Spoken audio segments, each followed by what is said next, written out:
Hello everyone, in today's video we are going to be talking about Take-Two again, but unfortunately it is not a good story. It is them shutting a company down. We are on PC Gamer again today. This is by Andy Chalk. Thank you for the article. It will be linked down in the description if you'd like to read along or just check it out yourself. The title goes, Take-Two has sold Private Division to an unnamed buyer. We are top 10 hit makers around here, and Private Division wasn't making them. The publisher has also finally confirmed that interceptgames and Roll17 are in fact closed. Before we continue to read on, I just want to say that I enjoyed some of the Private Division games. I played the Outer Worlds, it says so in the article later on, but some of the games they made were pretty good, and the one that they're keeping as well, but we'll continue reading. Take-Two Interactive has confirmed that it has sold Private Division, the high-end indie publishing label it launched in 2017, to an undisclosed buyer, along with subsequently all of Private Division's live and unreleased. The one exception is No Rest for the Wicked, the action RPG that launched into early access earlier this year, which Take-Two will continue to support. The one positive good thing about this is that it is not them firing or everyone. I guess I kind of missaid that. They're not they sold them. So hopefully they'll still exist. But when a big thing like this gets sold, there's going to be layoffs and like restructuring losses probably. So that's probably going to be bad for the people working there, at least. Private Division was intended to help make games from top independent developers becoming critically and commercially successful on a global scale. But it didn't have a great track record on that front. The Outer Worlds was an early success, and I really enjoyed that game, honestly. The writing was a little rough sometimes, but overall I thought the game was pretty fun. But it's been rough in more recent years. Kerbalspaceprogram 2, expected to be Private Division's flagship game, was a notable flop. Yeah, it crashed really hard.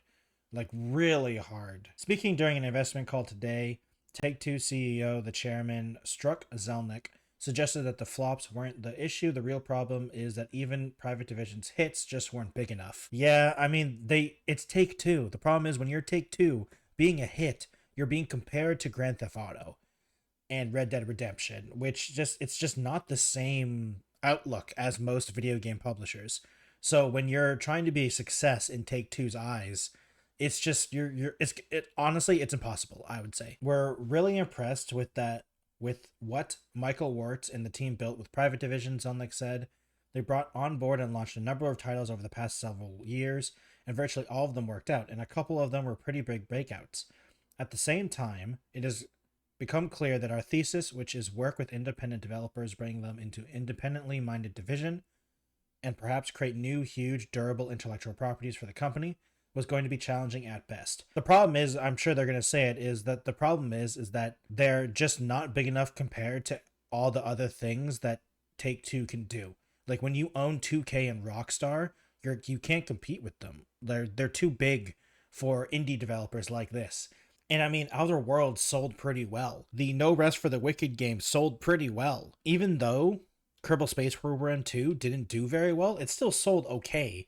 The problem is the game sucked. Like, it is just like when you're fighting against 2K and Rockstar, like being a success, like the bar is different. And I just feel like being an independent developer, one, it's just not fair to compare them to that. But when you are the Take-Two CEO, you should compare them to that because that's your bar. And unfortunately, it was never going to hit that, I feel like. The title, though big, were not big in the context of our core intellectual properties at 2K and Rockstar, which is what I just said. And our job really is to focus on making the biggest and best hits in the marketplace.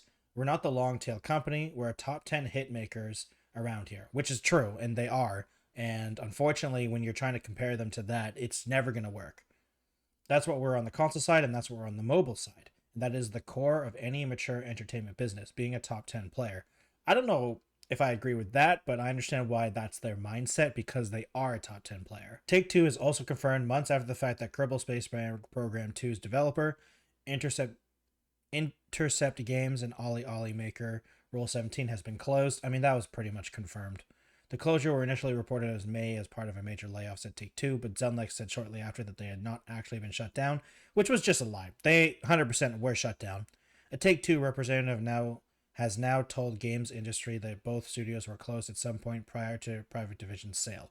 The buyer is expected to be announced relatively soon. It sucks that that Roll17 and Intercept Games were shut down, and That really sucks because even though Kerbal Space Program 2 did not work, I feel like it shouldn't have been their last hurrah.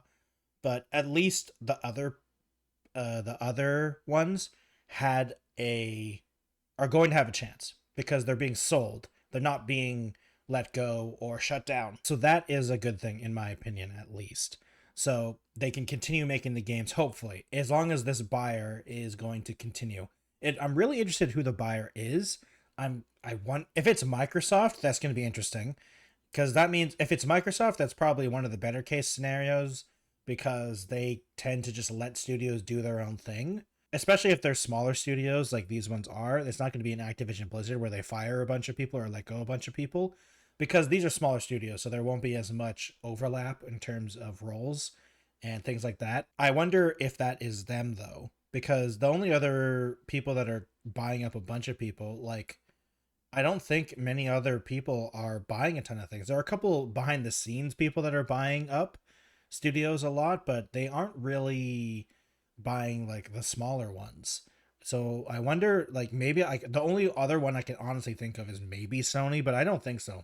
I think Bungie really turned them off of buying studios. So I don't think it would be Sony. The only one I can actually think of is Microsoft at right now, because the other one I can't remember their name right now, but the one that used to own Borderlands and stuff like that. But like they're like they tanked hard. So I don't let me remind myself what they were. It was Embracer Group that I was thinking of. But Embracer Group are super in debt in every way. So there's no way they're buying them. And I honestly can't remember any other people that are currently buying studios. Microsoft really is the only one I can think of. So I wonder if it's them. I feel like it wouldn't be private or it wouldn't be hidden if it wasn't Microsoft. So that makes why it makes me think that I'm wrong that it might be Microsoft, but that's really the only one that I know of.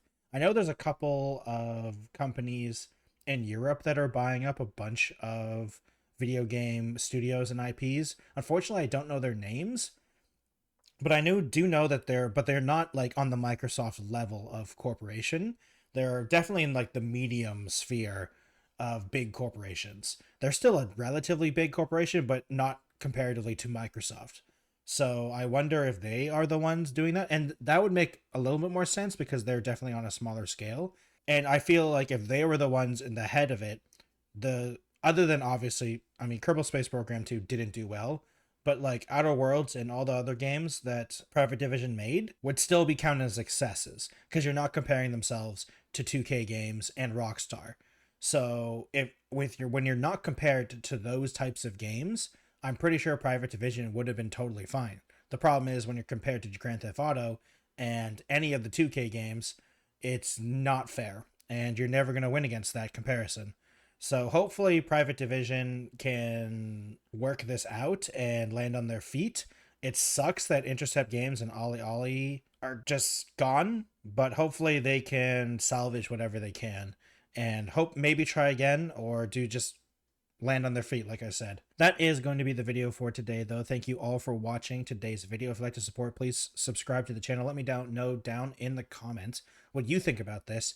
I feel like it's understandable that Take-Two has done this because, you know, I was surprised they were doing this whole indie thing to begin with, and I'm surprised it lasted this long. But, you know, who knows? At least they sold it instead of just shutting everything down. If you'd like to support me on other platforms, I have a Twitch, Twitter, Instagram, TikTok, and a Blue Sky. Thank you all for watching, and I'll see you in another video. Goodbye, everyone.